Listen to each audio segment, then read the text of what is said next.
I'm Andrew Nemr, and this is the note for February 10th, 2024, Language and Transformation. The other week I was having a conversation with my mom about how language affects the way we think. There's a fascinating TED Talk about the nature of language that gives some context to this idea. Our languages are both an expression of the way we see the world and teach us something about how we can see the world. In creative pursuits, powerful moments of revelation come when we find language to describe what we are aiming for, experiencing, or have achieved. Additionally, the spiritual discipline of silence works to interrupt the habit of speech and language that we swim in for the sake of transformation. One of the things I've continued to test in my own journey is the idea that frameworks determine outcomes. Take a problem, say homelessness. If the frame with which we approach the problem is economic, a lack of resources, for example, the solution we will consider will be an economic solution. We will continue to measure solutions by the amount of resources we put into them. If the frame is relational, as my friend Kevin Adler proposes, then the solution is dramatically different, as we see with his organization, Miracle Messages. This is just one example of a problem with two different frames. There are many more problems in the world and many more frames. There are problems of poverty, human dignity, violence, and more. There are frames that approach these problems from an economic, social, spiritual, racial, ethnic, biological, or psychological perspective, and more. Before I go any further, I need to be clear and say that I'm not saying any one of these frames is right or wrong. Rather, what I'm exploring here is that knowing the frame that is being used is imperative if we want to be aware of our own thinking, discover new ways of approach, interrupt destructive patterns of thought and action, and come to a new way. Thinking about frames is a way of thinking about our own thinking, and thinking about our own thinking is the beginning of change. An example. In some of the circles I find myself in, there's been a trend to frame many problems we face with the idea of trauma. Traumatic events are profound and deeply affect our formation. This framing is exceptional in honoring the past pains of a person or people. It also begins to inform possible remedies, as we find in trauma-informed healing practices. Both of these aspects of the frame are beneficial, especially when compared to the opposite notion. Imagine coming to support someone without honoring their past pains or being considerate of them when thinking through possible healing practices. On the other side, the focus on trauma centers the experience of pain as the reason a person or people group are where they are, and more importantly, who they are. As with any frame, if this centering is sticky, there's a likelihood of the person or people getting stuck in the focus on the trauma and not the actual healing process. In the same way, many can become wrapped up in defining themselves by their personality type, enneagram, or astrological sign. One's traumas can become their defining characteristic. Deeper, we tend to naturally organize our lives around our defining characteristics. We build patterns that are defined and defended by these characteristics. We might easily see this in the way work and jobs can shape our lives, but it functions in the way we think as well. How we speak can give insight into the way we think about our defining characteristics, and by extension, the organization of our lives.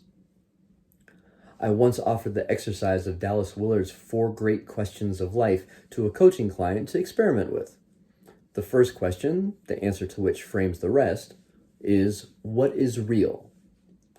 That is, what is the core reality of the world around us? My client had a few different answers, but one of them was pain. Can you imagine an entire world and worldview in which the governing reality is pain? Again, I'm actually a supporter of trauma-informed therapies, and I'm not into the kind of positive psychology that denies the reality or formative nature of pain. That said, I've been thinking a lot about how this kind of framing affects us. If there is a benefit in a particular frame, I want to see it and use it. And if there's danger in a particular frame, I want to be aware of it so that I can also dodge it. What about language? The adoption of a framework comes with the adoption of language. It also works the other way. The adoption of language comes with the adoption of a framework. They go hand in hand. That may be one reason why we see battles over language. What is behind that is actually a battle over the ways of seeing the world the language presents. The connection between language and framework is a good thing and not to be picked apart or deconstructed. It is good that language is attached to the way we think and can express it. This allows for two significant things when it comes to the pursuit of transformation. On a personal level, we can listen to ourselves, our thoughts and words, for how we are thinking about something. What is behind that thought or word? Some thoughts and words might be remnants of past habits that we are still working out, while some might be evidence of new habits in the process of forming. There's an idea that out of the excess of one's heart, that is the will of the person, the tongue speaks. Giving ourselves permission to speak freely and identify this excess is a powerful way to see what is at work within us. Secondly, on a communal level, we can observe and be mindful of shifts in language, understanding that they do signal possible shifts in ways of thinking. This is one of the reasons that generations of parents become defensive and fearful when their teenage children begin to speak differently. For longer than recent history, shifts in language and expression in general, think music and fashion, have been signals of a shift in identity in communities. In our time, the shift in expression may just be a new way of expressing the same underlying values, but that is not always the case. In both cases, the realization that something is happening that we may not want can be a thing. There's at least one thing we can do in both cases that I have found to be beneficial. It is to become explorers rather than judges.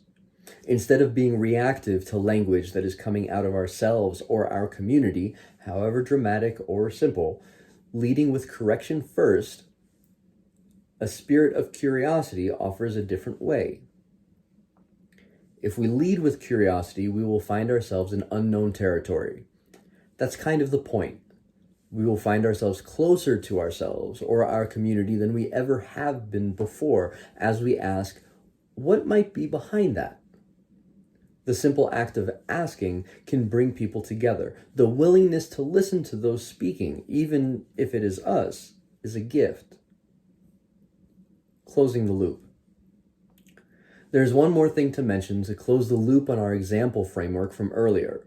That is, if we find a trend in language that pulls our focus toward a part of life that is inherently destructive, like fear or pain, we can do something to initiate a shift. One of the best ways I've found is to pull language in from the other direction.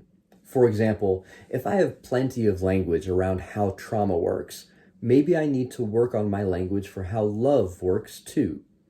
If I have plenty of language around how the brain works, maybe I could use some language around how the body or soul work, being other parts of the person. This kind of balancing ensures that any single framework doesn't take over our entire being.